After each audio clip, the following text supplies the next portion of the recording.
Hotman Paris Cindy Rasma Nasution minta tiket ke Ancol gratis. Hotman Katung tebal dan ganteng. Pengacara Hotman Paris kembali diduga menyindir Rasma Nasution. Kali ini Hotman Paris menyindir Rasma Nasution dengan video bersama wanita cantik.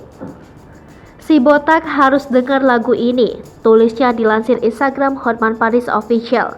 Baginya, untuk mendapatkan wanita harus modal. Jangan ke Ancol minta tiket gratis. Disebutkan jika wajah tidak tampan maka uang akan menolong. Selain itu, Hotman Paris menyebut dirinya berduit dan tampan.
Hai pemirsa Sri Popo TV, jangan lupa komen, like, dan subscribe, serta tonton terus berita-berita terupdate lainnya ya.